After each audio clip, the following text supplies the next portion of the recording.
I am beating every N64 game, and I mean all of them. The twist is, the next game I play is randomly selected, so I have no clue what's coming next. This is the journey to beating every N64 game. Game number 104, Lode Runner 3D. Released in 1999, this game was developed by Big Bang and published by Infogrames. Who the heck wants to play a game about loading? That's the worst part about video games. But seriously, this series was before my time. I believe the first release of Lode Runner was in the early 80s, and it had decent success among people who enjoy puzzles. I'm not super into puzzle games, but I don't mind them too much. I've just never been all that skilled at them. I'm pretty sure this game did quite poorly sales-wise, so hopefully it's not going to be too bad to beat.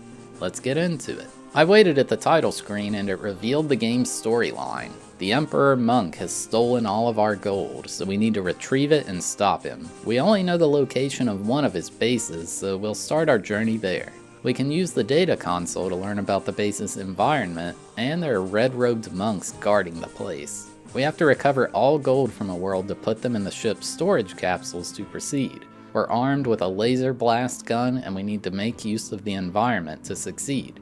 Yeah, that's kind of a lame storyline. Then I got into the game. It spawns us in a hub area where we can select which level to go to. I looked at the data console to see if anything useful was there, but it's really just stuff you'd find in the manual. I then went into the first level, Calm Before the Storm. For the gameplay, it's a 3D puzzle game, although I'd say it's more like 2.5D. You can only walk, not jump. However, you can go down other levels of elevation by dropping down. Only blocks with arrows can be dropped from. You also have the laser blaster that was mentioned at the start. You can use it to fire diagonally down, essentially only at the tile in front of you. Only certain blocks are breakable though. In the first world, it's these purple ones. They do respawn after a certain amount of time though. If the block in front of you is covered by another block, you can't destroy it. Here, I get trapped and die to the respawning block.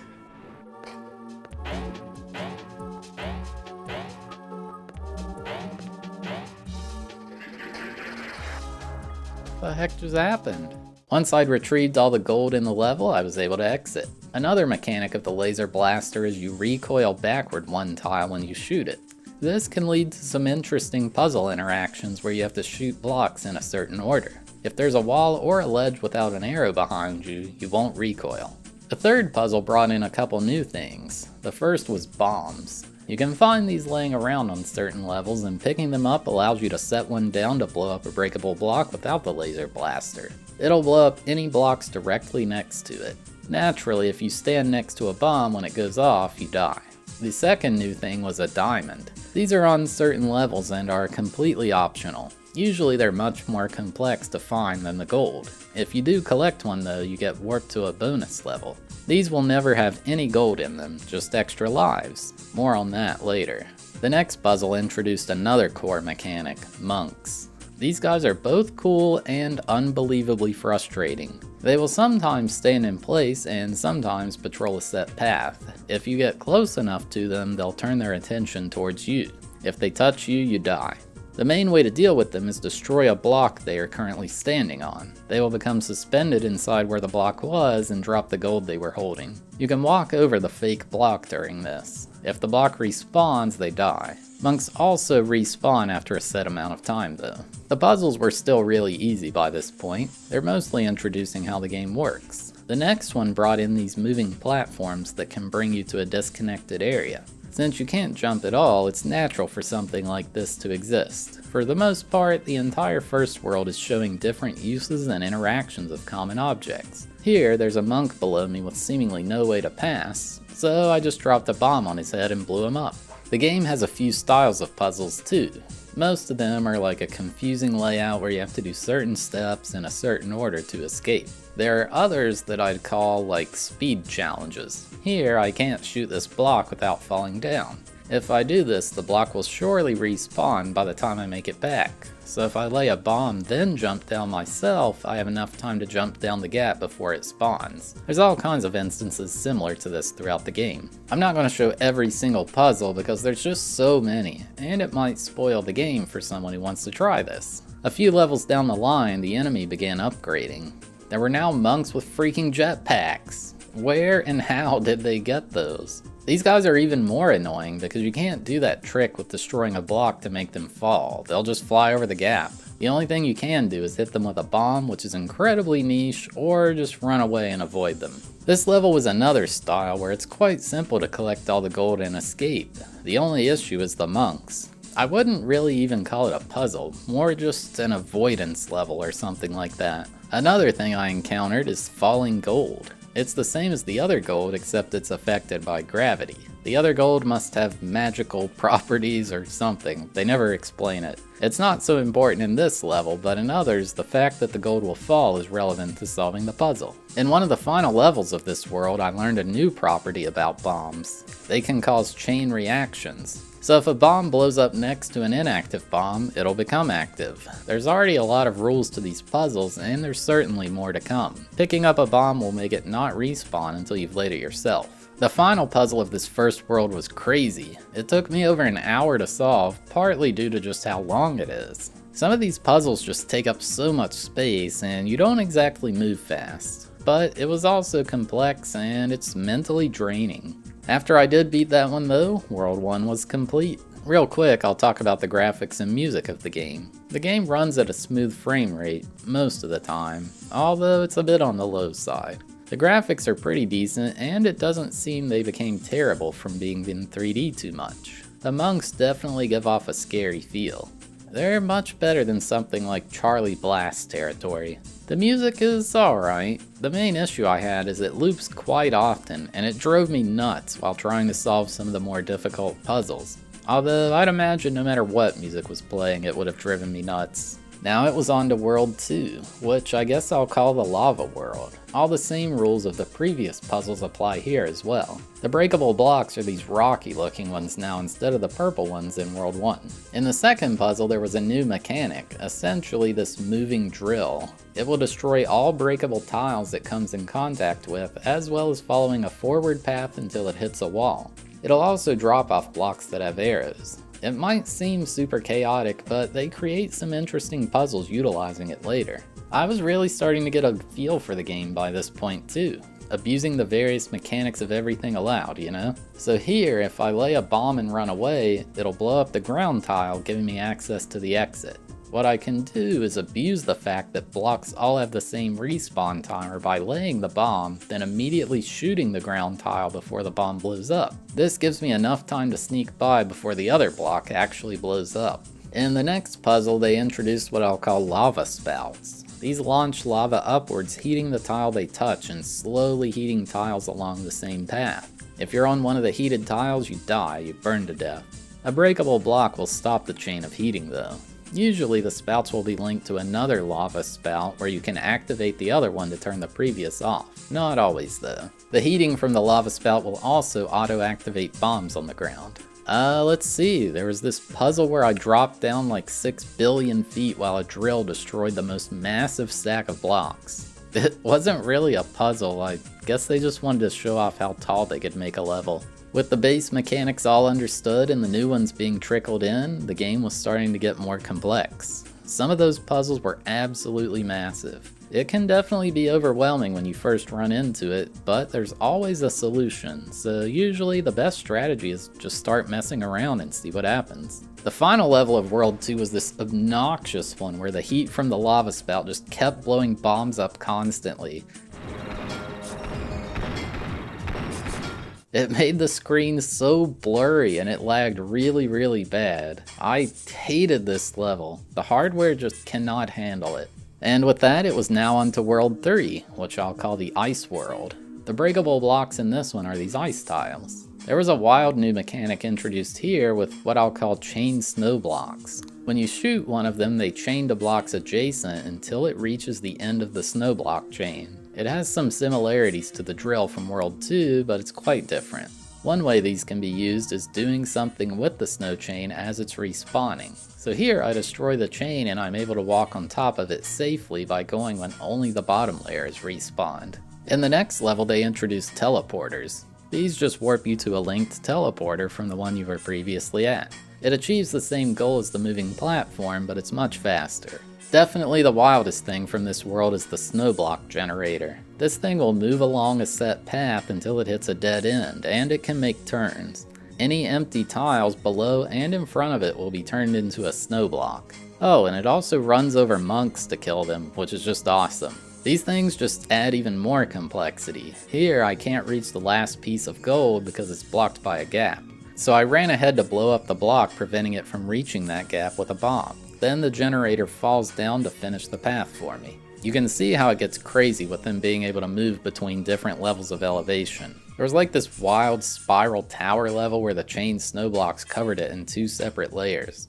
It was real disorienting, and the camera certainly doesn't like to cooperate. The elevators were different in this world too. They brought you up like normal, but it was a bit slower and created a snow tower that actually stops you and monks from moving through the path. The level I had the most trouble with in this world was a circular tower with a mix of solid blocks and the chain snow blocks. I had to carefully plan out my path down, and if I did anything wrong, I'd die from a block respawning. Not to mention at the bottom was this annoying pair of monks, one of which had a jetpack. So I mentioned quite a while ago that this game has lives. You may see the silver coins, which are extra lives you can collect by doing optional sections of a puzzle. This is the biggest flaw of this game in my opinion. I have no idea why in the world a puzzle game has lives. They do nothing to change the game other than making it more tedious. If you run out of lives, you have to go back to your last save, and you can only save every 5 levels. This means if you get a game over on level 5 of a section, you have to repeat the previous 4. I just have no idea why these are in the game. You can't even go back to old levels and farm lives or anything like that. There's just a finite amount in the game. If you've collected them once, you can never collect them again. The puzzles were getting much harder now, but after quite some time, I made it to the final level of World 3. This one was heavily based on running quickly to make cycles with bomb explosions. Only 2 worlds left to go now. Now it's time for World 4, which I guess I'll call the plant world. The breakable blocks here are these weird pink things. Looks like rotten tomatoes or something. You might notice some of them are darker than others. The dark ones take 2 shots to destroy, while the others just take 1 like normal. There's also this weird plant thing that's kinda hard to explain. If you're close to the edge it's across from, it'll extend out and try to kill you. That's not all it does though. If you approach it from the side it's connected to, it'll stay extended and create a bridge for you to safely cross a gap. These things, honestly, they were kind of confusing to figure out. You can use this bridge mechanic to drop safely down certain gaps as well. Oh, and if a monk happens to walk in the danger zone of one of these things, it'll kill him as well. I think the thing that annoyed me most about these is you weren't always aware you were even walking into a dangerous spot. You'd just be falling down a gap minding your own business when you get whacked out of nowhere. This wouldn't be that big of an issue because you know better once it's happened once, but oh yeah, I only have finite lives to beat this entire game. Another function of the plant things is when they're extended you can shoot them to cause them to retract. This can be used to drop down to avoid a dangerous area just before dying. The last puzzle of this world had me timing quick bomb drops onto one of the plant things to have them land in specific spots on a row of breakable blocks. And with that, World 4 was down. Only the final one remained. The 5th and final world, I guess I'll just call it the castle world.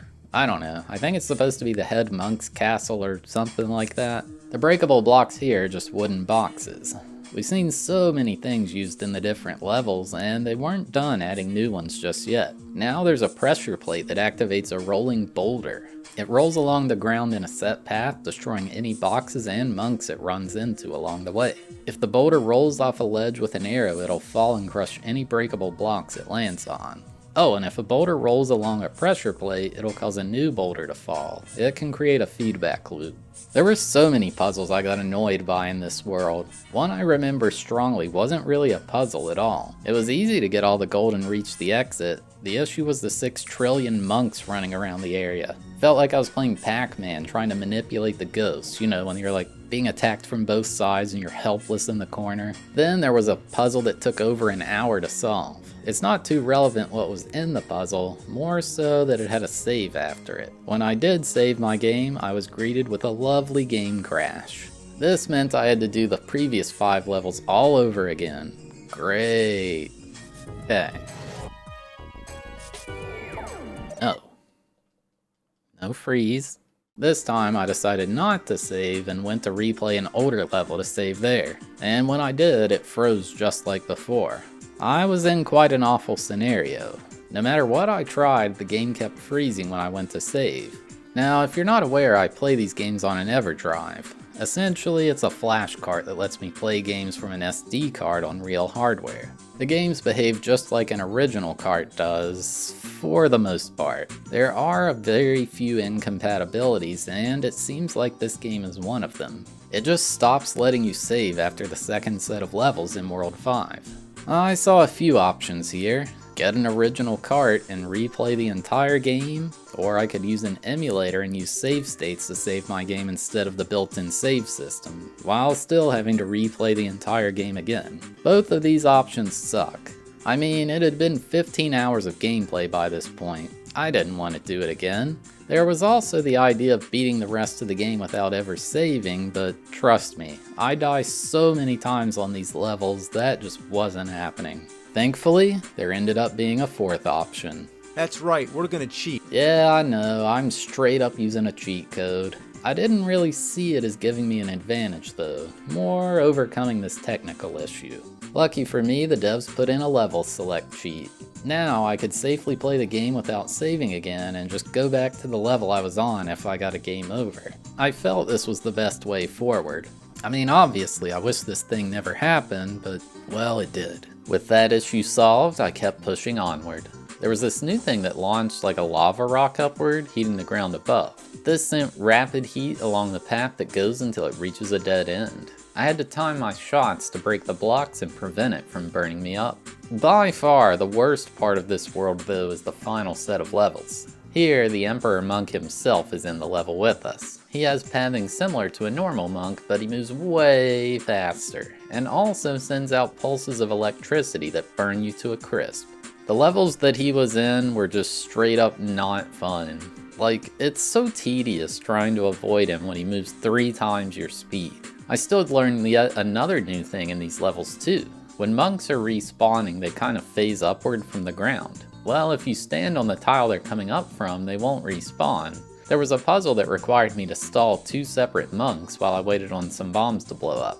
I thought it was pretty cool. And the final level had the Emperor Monk on some weird area with a bunch of electrical rods surrounding it. Thankfully, he just stood there this time, didn't have to run away from him. When you get close to him, he sends out an electrical pulse that destroys the wooden blocks on the ground. This level is huge and takes forever to do, even when you know what the solution is. But when you do, the Emperor gets zapped and is stopped once and for all. Well, that's what's supposed to happen.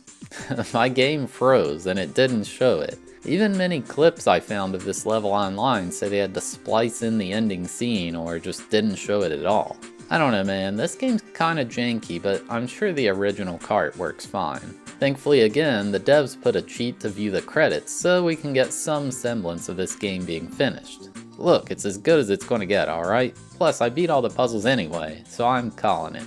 Game complete. There is a secret world with bonus puzzles for the truly insane who hadn't gotten enough of this game by this point. I thought about doing them, but my god, I was so burnt out after 18 hours of this. No chance. So yeah, there you have it. My journey to beating Lode Runner 3D. I'd say this game's a pretty decent puzzle game. The issue for me personally is I'm just not that into puzzle games. I haven't seen the older Lode Runner games myself, but it seems like quite a few people like them. I'd say if you did, you might enjoy this one as well. There's a huge variety of puzzles and many new tricks introduced throughout the game to keep you on your toes. I personally hated that the game had finite lives, and I just wasn't the biggest fan of the monks. Especially the Emperor Monk, that guy sucks. It's got decent graphics and it runs alright. If you're into puzzle games, maybe give this one a try. For me, I'll never touch it again. I gave it a 3.5 out of 10 for enjoyability and an 8.5 out of 10 for difficulty. This one pushed me pretty far. Hey, thanks for watching the video. Have a sneak peek at the next game. 286 games on the list. What will we get? We'll find out. 3, 2, 1, go! 63! What is that? Oh man, we got another duck game. We're playing Duck Dodgers starring Daffy Duck. Mojo's fired up. You wanted to see Daffy Duck, Mojo? We've already played Donald Duck, now we're playing Daffy Duck. I know, Mojo. It's another duck game. But yeah, if you made it all the way to the end, thank you so much for watching. I really appreciate it. If you enjoyed the video, consider giving it a like. It helps the channel a lot. And if you like this series, make sure to subscribe so you don't miss out on the next one.